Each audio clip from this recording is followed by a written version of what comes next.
ഈ കിടന്നുറങ്ങുന്നതാണ് അപ്പുക്കുട്ടൻ കേട്ടോ. ഇവൻ പാവമാണ്. ഇവന് 1 വയസ്സേ ഉള്ളൂ കുഞ്ഞാപ്പയ്ക്ക്. ഒറ്റ കാര്യമുള്ളൂ എൻ്റെ കുഞ്ഞിന്. പക്ഷേ പിന്നെ ഈ കിടന്ന് മൂത്രം ഒഴിക്കും.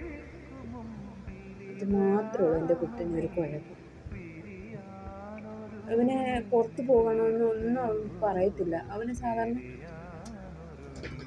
ജനല് അല്ലെ കഥകളോ എവിടെയെങ്കിലും ഒന്ന് മുട്ടിയാൽ മതി. പക്ഷെ എനിക്കറിയില്ല ഇവൻ എപ്പോഴും എങ്ങനെ പെടുക്കുമെന്ന് എനിക്കറിയില്ല. എൻ്റെ അച്ഛനാണേ കിടക്കുന്നത്. ഡിറ്റോമോൻ അല്ലോ, ഡിറ്റോമോൻ്റെ മോനാണ് കിടക്കുന്നത്. ഇവർ രണ്ടും ഇത് കുക്കുമോനും അപ്പുമോനും ചേട്ടനും തന്നെയാണ്. ഇതിൽ ആരാ ചേട്ടനൊന്നും എനിക്കറിയില്ല കേട്ടോ. ഇവിടെ അച്ഛനായത്. ഇവരാണ് എൻ്റെ സ്വർഗം. ഇപ്പം